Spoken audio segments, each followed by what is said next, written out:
राष्ट्रीय जनता दल के प्रदेश अध्यक्ष जगदानंद सिंह ने आज प्रेस कॉन्फ्रेंस आयोजित की। इस दौरान उन्होंने नीतीश कुमार की राजनीति में विश्वसनीयता को लेकर सवाल खड़ा किया। उन्होंने कहा कि वे हमेशा झूठ बोलते रहे हैं, कसम पर कसम खाकर गठबंधन बदलते रहे हैं, लेकिन कभी उनका निर्वहन नहीं किया। उन्होंने कहा कि राष्ट्रीय जनता दल ने कभी भी दंगाइयों और उन्मादियों को पसंद नहीं किया। उन्होंने कहा कि जब जब वे हमारे साथ आए हैं, उन्होंने भाजपा के खिलाफ कौन कौन बातें कही हैं, यह सबको पता है। लेकिन भाजपा सत्ता और स्वार्थ में सारी बातों को भूलकर नीतीश जी के साथ गठबंधन बनाया। वही जिसको नकार रहे वही तो कह रहे हैं। आप जरा बताइए, वो पोज क्या कर रहा है? वो फोटो कहाँ का है? 10 नंबर का है फोटो, 10 नंबर का फोटो, याद कर लीजिए। और अवसर वही था जब भाजपा ने ठुकरा दिया था, तो कुर्सी पर आगे रहने के लिए उस बड़े दरबार में जो जनता का जनादेश लेकर के सबसे बड़ी पार्टी थी, उस राष्ट्रीय जनता दल के सामने आकर के पूर्व मुख्यमंत्री राबड़ी देवी जी के सामने हाथ जोड़ करके झुकने का काम किया। अध्यक्ष जी, ये 2 सवाल है। एक सवाल ये है कि क्या नीतीश जी फिर भाजपा के दबाव में परेशान हैं? नीतीश कुमार जी क्या भाजपा के दबाव में फिर परेशान? अब वो जानते हैं कौन परेशान करने वाला, कौन परेशान होने वाला हमारा विषय नहीं। आज हमारा केवल एक विषय है कि हम 25 में कैसे बिहार की जनता को राहत दें। उसी से जुड़ा हुआ दूसरा प्रश्न था कि क्या फिर से साथ से आने की संभावनाएं? मैं अभी कह रहा हूँ, किसी को यहाँ लेने के लिए अब तैयार नहीं है। जनादेश जनता का लेकर के तेजस्वी सारी जनता के आकांक्षाओं को पूरा करेंगे। बिल्कुल अंतिम निर्णय तेजस्वी की जबान से भी आप सुन चुके हैं। और बाकी राजद तैयार नहीं है। बाकी भ्रष्टाचार और अपराध चरम सीमा पर है।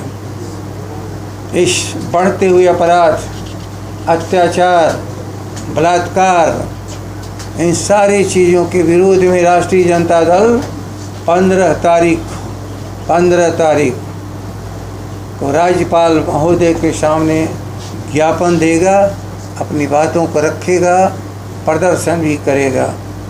ये हमारी आगे की जो रणनीति है, आगे की जो हमारे कार्यक्रम है, मैं आप लोगों को बता रहा हूँ। मैं ये भी बता रहा हूँ कि अब नए सिरे से हम अगले 3 सालों के लिए फिर उस चुनावी प्रक्रिया में जाने वाले हैं, जिसके सदस्यता अभियान शुरू होगा 18 तारीख से। हम अपने हर चीज़ से जनता की आकांक्षा को पूरा करने के लिए अपने दल को तैयार कर रहे हैं। और अभिभावक राज्यपाल महोदय के सामने आज की ऐसी जो हरकतें हो रही हैं, 3 साल की बच्ची से 70 साल की बूढ़ी माँ के साथ जिस बिहार में बलात्कार हो रहा हो, वह राज्य है? एक द्रौपदी के चलते महाभारत हुआ, याद रखिएगा। यहाँ पता नहीं कितनी द्रौपदियों का चीर हरण हो रहा है। इसलिए महाभारत का न्योता दे रहे हैं श्री नीतीश कुमार, और बिहार की जनता उनको पराजित करेगी। इस तरह से पराजित करेगी, फिर ये राजनीति में उठ नहीं खड़े होंगे। जदयू ने कहा है कि बिहार अपराध और क्राइम के मामले में 19वें नंबर पे है, और ये लोग बदनाम कर रहे हैं राजद वाले तेजस्वी यादव। अच्छा, मैं तो अनेक बार कह चुका हूँ। कभी कभी आप लोगों में से कुछ साथियों को दर्द होने लगता है।